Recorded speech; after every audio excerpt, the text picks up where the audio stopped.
Hi, everybody, and thank you so much for joining this special webinar on FX Street, which is really a post-budget update. Thanks for joining, and it was a different time change, so I can see some regulars here. So thank you for being so accommodating and joining today. I'm assuming that everything is working sound-wise. I'm just going to pull up some charts, so just bear with me one moment. But it's been an interesting afternoon, really.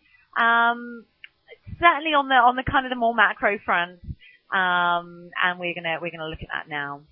So let's start with sterling because this is the budget update. A few things I wanted to point out, really. Budgets in the UK tend to have a very temporary impact on market action. They don't tend to be like kind of big trend setters. They may have cause a knee-jerk reaction, but beyond that, their impact on the financial markets, so on sterling, on the FTSE, for example, tend to be very, very temporary. What they're much better at is giving us an overall direction for the medium-term economic outlook for the economy, which is very important, and we all need to know it. But it doesn't necessarily cause kind of big, immediate impacts doesn't necessarily cause immediate impacts in the financial markets, as we will see. So as you can see here, this is the hourly chart for sterling.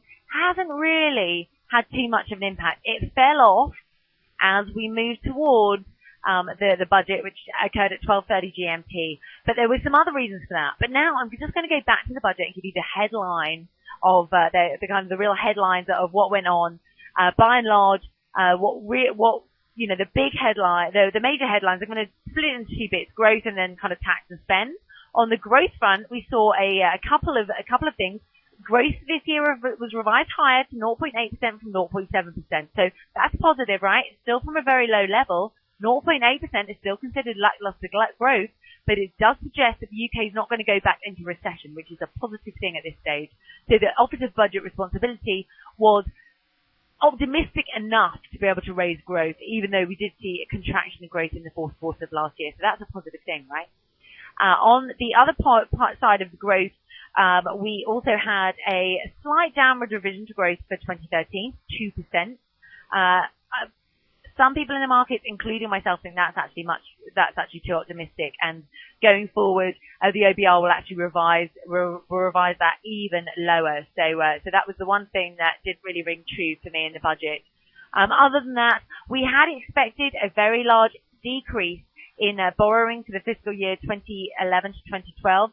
We ended up only seeing 1 billion less in borrowing than we had expected. So it was 126 billion instead of 127.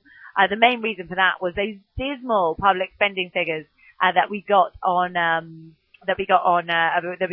February and that were released today. Borrowing in February 2012 relative to February 2011 actually doubled to over 15 billion pounds from less than 7 this time last year, on the back of reduced tax receipts and also higher public spending.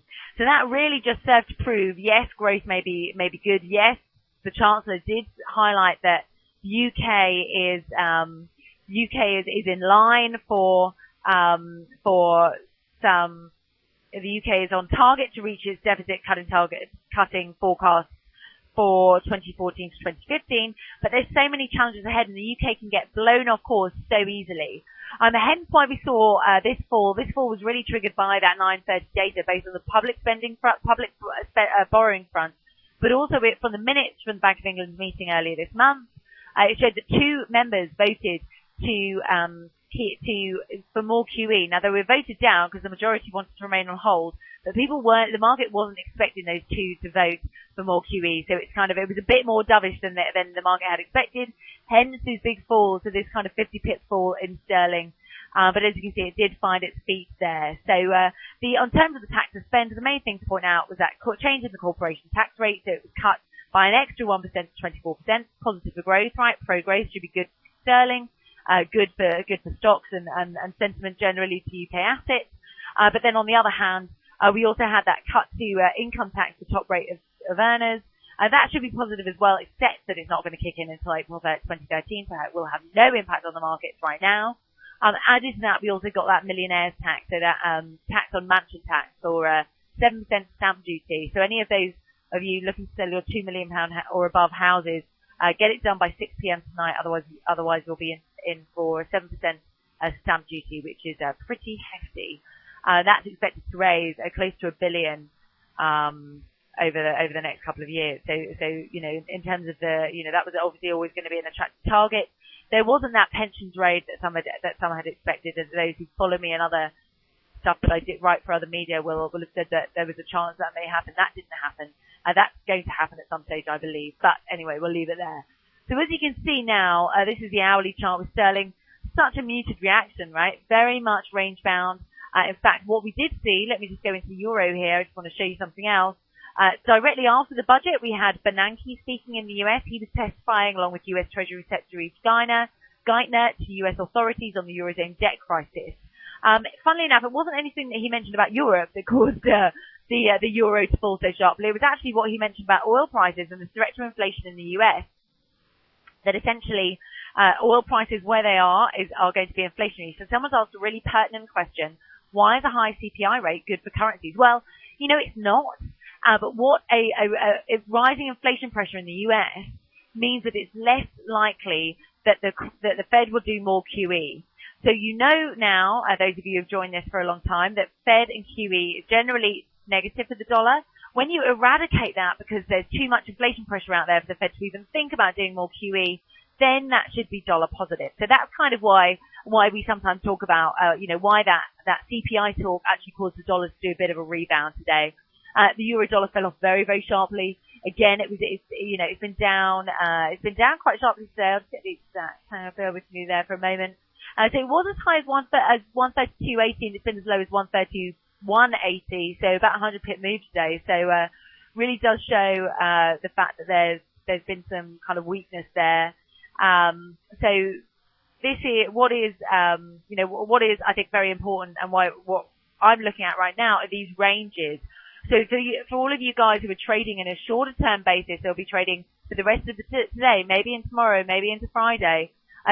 Typically, what we've seen in the last few weeks is that we actually get kind of the more static activity in the markets on Monday, Tuesday, and then we actually are kind of really getting some moves as we move into the weekend, which is very unusual because usually it's the other way around.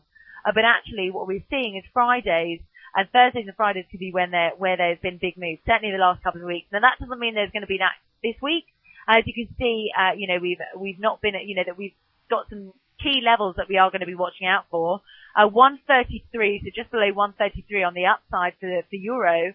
And then we are approaching a really key level here on a shorter term basis, which is that kind of 131.70 level. So we're currently just below 132 right now. If we get below 131.75, we would then target 131.50 and head potentially then to that 130 level, which would make that kind of traversing that 130 level and that 130 level look particularly vulnerable. I do point out, however, that this is the RSI, so the hourly RSI, Relative Strength Index, a very, very good directional indicator. That is moving towards oversold territory, which suggests that the euro may pull back a bit. But we need to see price action. Now, I think that, if we get below 130, say if we get to kind of 131.70-ish, 131.60 may be a good entry level, because that could potentially suggest a breakout to the downside away from that really short-term range. So that's only for short-term traders though. Looking at it from a more daily basis, as you can see, look at this, obviously 130 then, below 131.70, 130 acts as really key support. There's not much in between there in terms of interim support.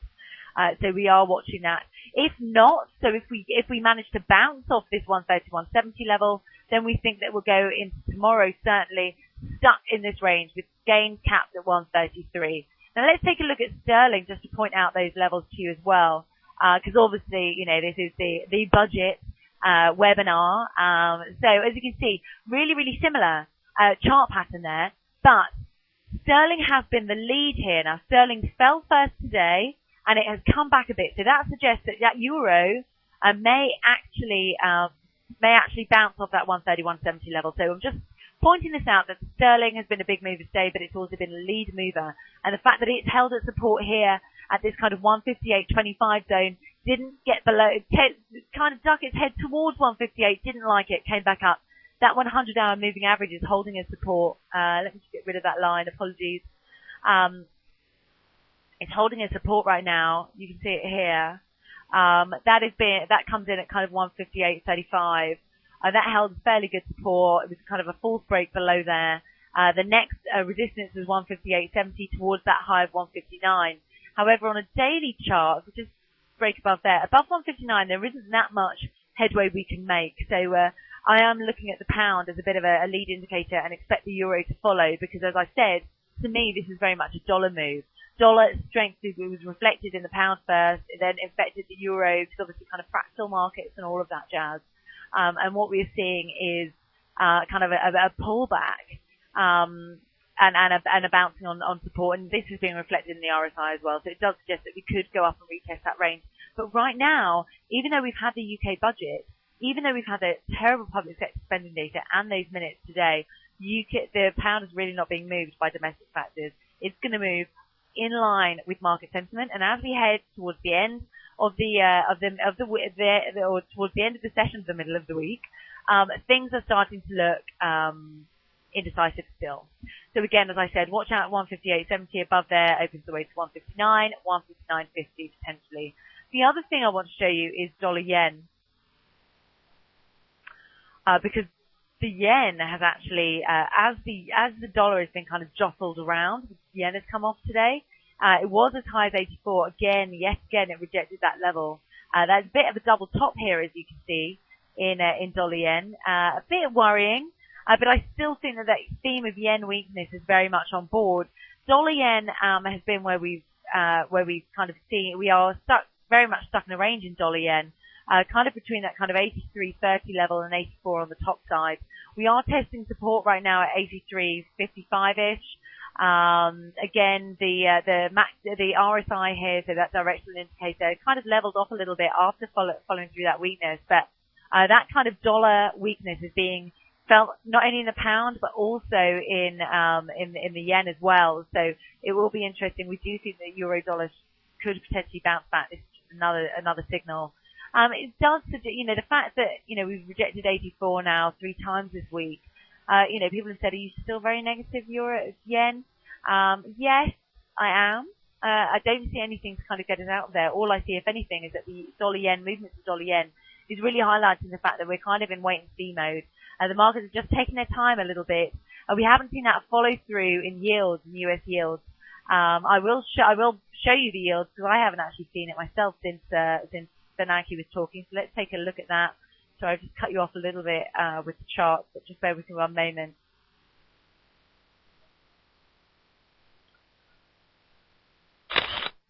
So as you can see here, this is the 10-year US Treasury yield, which is very, very highly correlated with what's going on in dollar yen, and that has also started to come off. So again, I'm going to show you an even better chart. Here we go. Bear with me 1 moment. So here you go. White line is the 10-year Treasury yield. Orange line is dollar yen. As you can see, this doesn't tell us that the trend higher in Treasuries is over, or that the trend higher in dollar yen is over. It just suggests a normal pullback. So that is what we're experiencing. Remember, we are in a very uncertain environment. There's uncertainties in the US. Potentially it's at risk certainly from another meltdown in Europe. Also, it's got its own kind of mountain to climb in terms of reining in its debt problem. So, this is to be very normal. We're not in normal times, so these pullbacks are to be expected and potentially could last for some time. So right now it's completely normal. If we were to get below that kind of 83 level, say certainly if we were to get below like 83.40, I'd start to get worried. If we were to get below 83, then I'd say that actually this is more of a deeper pullback, potentially back to that 80 zone, which would also more than likely have to correspond with a dip lower back towards kind of 2%-ish, or back towards, say, 210, 215 in a US Treasury yield. So I am watching that very closely. It is certainly something, you do need to watch out. But right now, as you can see from this chart, they're both in uptrends. There is not, right now we don't have anything that's telling us differently. The one thing I would point out is that we're potentially running into resistance here at 2.4%, which dates back to October last year. As we approach big levels, as I always say, basically, when we hit these big resistance levels, and because treasuries and the bond market is so important to other markets going on, to other markets, global financial markets, as we hit these big resistance levels, we're either going to shoot through them, pull back a little bit, or kind of, fade and reverse around here. Right now, we're just pulling back. That doesn't show to me that we're a reversal. Right now, it suggests that, people will buy this on dip. So if you get back to that kind of 83, 50, 40, 50 level, it's kind of a buy on the dip, there. Now, I'm happy to take a couple of questions. Otherwise, I'll just potter along and continue to look at kind of things I'm interested in. I think it's worth also looking actually at, sorry, that's just the yen chart, but I think it's also worth looking at, the Euro Swissy. Because I was looking at Euro Swissy earlier, today, and, there you go. That's the story, right? This looks like a bit funny. Let's go back to the daily chart. As you can see, very much, such tight range, but that 120 level is so key. I mean, we've seen a big fall off here, which we saw that kind of big dip below 121.40. We're now at this kind of, just above 120.50. That becomes a major support level. If we get below there, then we expect the market to test 120. Why is 120 so important? It's so important because of that's the floor that the Swiss authorities have put into Euro Swissy. So they said that they would defend that with all of their might. And that's kind of a really, really key thing. They will probably defend it, but the markets may test them to see if they do, potentially test their bluff. Obviously, we are in a bit of an uncertain environment. In this environment, we are still stabilizing, so the Swissy should be strengthening. The fact that it's not, and the fact that the yen hasn't really weakened,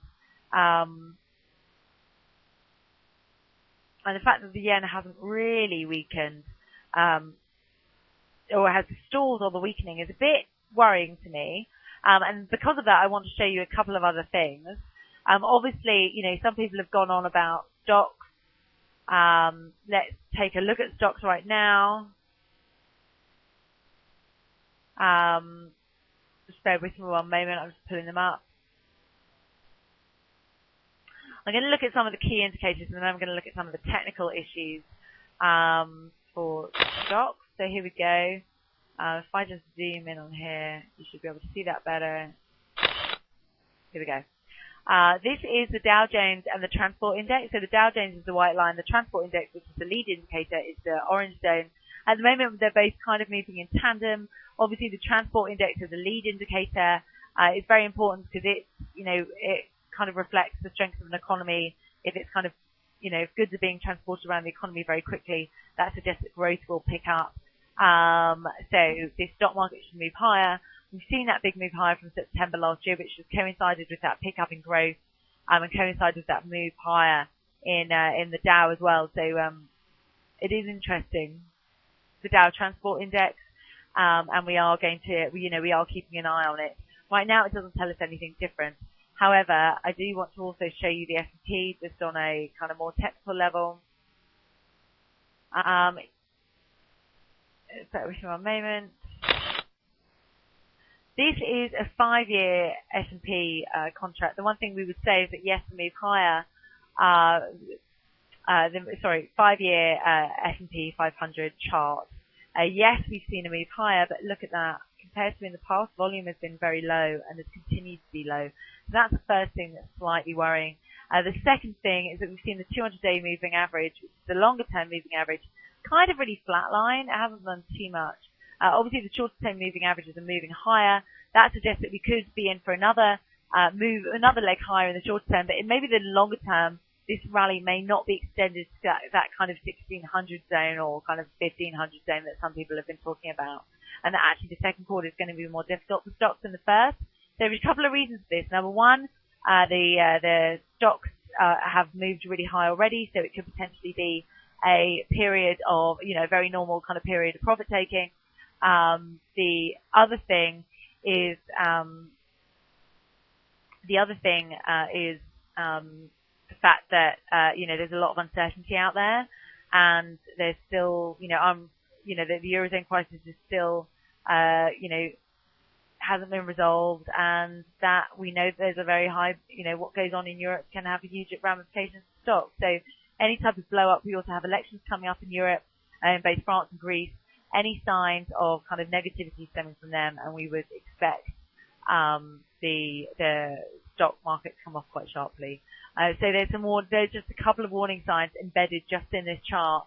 So the flatlining of the 200-day moving average and the weak volume suggest that there's maybe potentially a lack of conviction in this kind of move higher, and we have seen, as we'll just zoom it, we have seen it kind of remain sticky. However, the S&P 500 has been sticky before around these big levels. It was around that 1350 mark. So it could be again around this 1400 mark, could dip back a little bit and then push on higher, maybe test that move to 1500. Obviously, yes, I'm not negative on stocks. I wouldn't say that. I would say I'm cautious on stocks in the next 3 months. But some people are very negative. They're worried about rising bond yields. I don't believe that's a problem at all, largely because rising bond yields, bond yields are coming off such a low base. Actually, the reason why bond yields have been rising has been pick up in growth expectations, and that's positive for stocks. Someone just asked me, what indicators do I use to gauge market sentiment? Well, there's a couple of things. The first thing is obviously, you can look at the VIX. So the VIX is quite low, suggesting sentiment is good.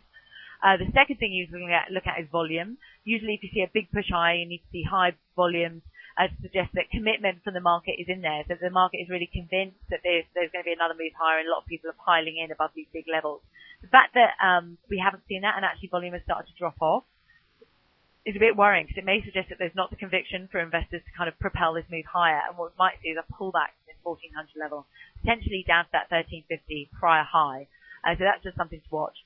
Is there an FX volume? No, there isn't, because the FX is not traded on exchange. So for FX, in terms of sentiment, well, when we talk about market sentiment, generally it means that, if stocks are rising, if safe havens are falling, that's positive, and the opposite if things are negative. Right, someone's asked me to look at the Aussie, which I will do right now, and then we'll have a look. Now, someone just asked what chart package was that. That was actually Bloomberg, so it cost an awful lot of money. But this one here that I'm just going to show you now is our Forex charts, which you can get as a client at forex.com. Okay, here we go. The Aussie has been in the real doldrums. This is a 30-minute chart, but again, a bit like, it's kind of moved in the same way. Let's take a look at 60 minutes. Actually, there's a bit too much going on. It really has been in the doldrums, but really interestingly, this 104.75 zone has held at such good support. I'm going to take a look at the daily chart now, because below there at kind of 103.90 is really key support, which is the convergence of the 100 and the 200-day moving average. One thing I would point out, and which kind of keeps me slightly, the Aussie is like kind of your high beta FX, if you like. It tends to move higher when risk is on. I'm not convinced risk is off. I'm cautious. However, I'm going to be really watching this 103.80 to 90 level in Aussie really, really closely, because I think if we get below there, it suggests kind of an overall souring of sentiment in the market, both FX and elsewhere, because obviously the Aussie also has a bit of it's broken down now, but it does have quite a strong correlation with the S&P for most of the last year, really into February this year. Since then, it's kind of come off a little bit. But that is certainly something that I'm going to be looking at. So that's a really key level to watch, 103.80. But 104.30 has held a fairly good support there. But again, that 105 level is acting as huge resistance. Again, if we can just trade water, then we would expect this pair to actually kind of be in quite a tight range. And that's because we have got that 103.90 level, key support level there. It's going to take a big push for the bulls to get below there. On the RSI basis, on daily chart, we've moved down quite a lot. We're not really approaching oversold territory though, so there could be further to go. On an hourly basis, we were approaching oversold territory at that 104.30 level, and that's why we bounced off it. So I would say, until we see more conviction in the market, then potentially we could see. I then potentially we could just see range trading into the weekend. So everybody, I want to say a big thank you for joining. I know this is a different time, and I will be back on Friday morning at the normal time at 8 a.m. London time. Please do join then if you can. Thank you so much for coming. I hope you found this useful, and I hope to speak to you soon.